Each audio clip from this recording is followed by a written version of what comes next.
মৌলভীবাজারের শ্রীমঙ্গলে রাত জেগে পাহারা দিয়ে আইন শৃঙ্খলার রক্ষার্থে ঈদ পূর্ববর্তী বেতন ভাতা সহ ভালো কাজ করা গ্রাম পুলিশ সদস্যদের পুরস্কৃত করেন উপজেলা প্রশাসন। সোমবার বিকেলে উপজেলা নির্বাহী কর্মকর্তা মোহাম্মদ আবু তালেব বাদশা উপজেলা পরিষদ প্রাঙ্গণে ঈদে সাধারণ মানুষ নির্বিঘ্নে ঈদ উদযাপন করার লক্ষ্যে প্রতিটি ইউনিয়নের সজাগ দৃষ্টি রাখার জন্য নির্দেশনা দিয়েছেন। এই সময় পুরস্কার বিতরণী অনুষ্ঠানে আরও উপস্থিত ছিলেন প্রশাসনিক কর্মকর্তা সহ উপজেলা প্রশাসনের অন্যান্য কর্মকর্তারা। ধন্যবাদ আপনাকে। আপনি জানেন আমাদের 9টা ইউনিয়ন পরিষদ, আমাদের প্রত্যেকটা ইউনিয়ন পরিষদে আমাদের গ্রাম পুলিশ আছে, তারা বিভিন্নভাবে আমাদের সহযোগিতা করে।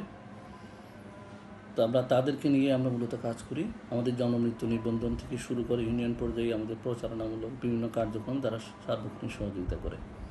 তো তাদেরকে আমরা উৎসাহিত করার জন্য যারা ভালো কাজ করে তাদেরকে আমরা পুরস্কার দিয়ে থাকি।